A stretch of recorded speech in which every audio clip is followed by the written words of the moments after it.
Hey guys, in this video I'm going to be showing you how I've been coloring some of my recent illustrations. This is an illustration I did today and it's for the Proko challenge. He does challenges periodically. This one's for monsters.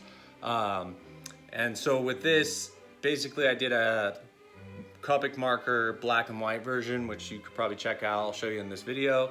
And then I just went over the top with copics. This is a previous redraw that I did of one of my daughter's illustrations. That's in my last video if you want to watch me color this one. But for this video, I'm going to be doing this drawing right here, which is another entry for the Proko challenge. So I'm going to do a time lapse of this one. You guys can watch me draw it. I'll talk about the colors I'm using and some of the techniques I'm doing to get this thing colored. So anyway, let's get to it. So I'm going to start out coloring with B63 Light Hydrangea Copic marker. I really like the way this marker looks for shadows. Anytime I'm doing a full color illustration with markers, I like to start out with this and do all my shadows, just do a base layer of just shadows with this marker. I feel like it just adds that cool tone without being dead, like using a gray. It still has life. And I like the way that looks. So one cool thing about Copic markers, they're so transparent. I'll show you this illustration I did earlier, that frog guy thing. So it's done in gray Copic markers and no color whatsoever. So you can kind of get a feel for what that looks like. And I do like that. I feel like it looks cool, but I figured, yeah, might as well add color. I mean, I had no reason not to, and I just felt like coloring some stuff tonight. In fact, this video I did on a whim. I was having a lot of fun coloring, and I was like, hey, I'm just gonna make a video of this one. So I'm curious, which one do you guys like better? The black or the grayscale one or the full color? Let me know in the comments below. So for the fur, I used E13 Light Suntan. And it's an okay color.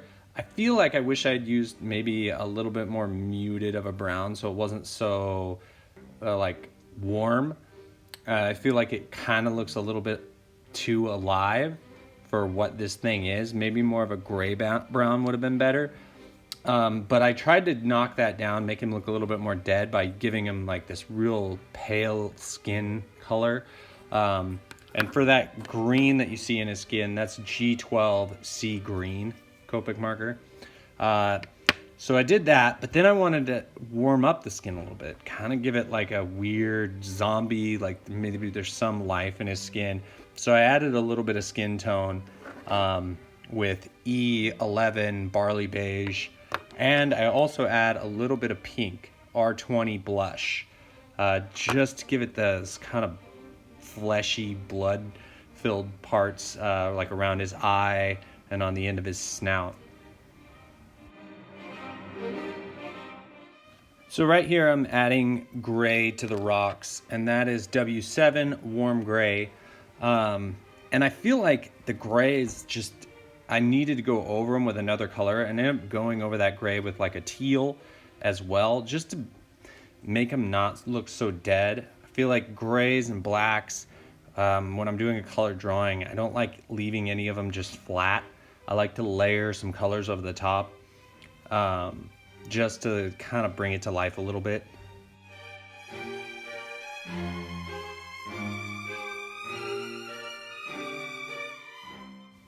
So I want to make sure when I'm doing a drawing that, you know, I have some contrast, not everything is too bland or, you know, it just doesn't like pop enough. So I decided to go over some of the metal parts with a darker gray, just to break up his body a little bit more. I felt like it was all kind of blending together a little bit too much.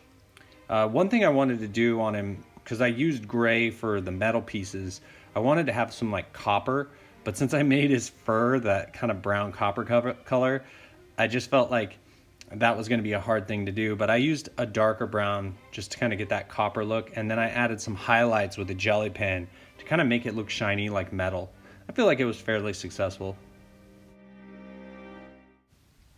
So right here, I noticed a little mark on the page, and I decided just to turn it into something. So I wanted to break up the background a little bit, and I thought it would be cool just to have some pipes, maybe some pieces of a building that's collapsed around him.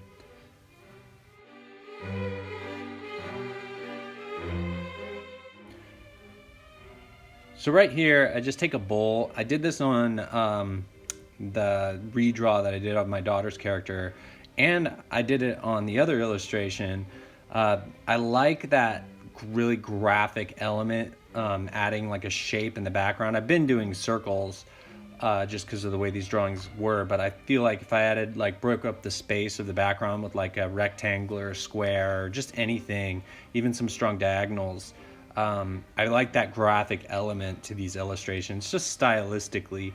And the choice of orange, like that red orange, was my wife's, and it worked really well. I love that color with them. The other illustration, I used like a teal and a blue, and it didn't pop as well. But I really like adding those. I definitely feel like it's a nice finishing touch to the illustration. So this illustration is for the Proko challenge. I don't know if you guys are familiar with his channel, Proko, but like, it is amazing. I don't even know if you have to go to art school anymore with channels like that around. I would definitely be following that if I were you guys. But his challenges are super fun. I think he picks an artist every time to do one. The previous one was Carl Kopinski, who's one of my favorite artists, and they did a mashup challenge. We had to mash up a video game character and a superhero. But they're super fun. I would definitely check them out if I were you guys. But anyway, that's the video. Hope you guys liked it. If you have any questions about how I ink these drawings, just ask them in the comments below, and I'll do my best to answer them. Make sure, if you guys haven't, subscribe and like the video. It helps me out. And I will catch you guys later.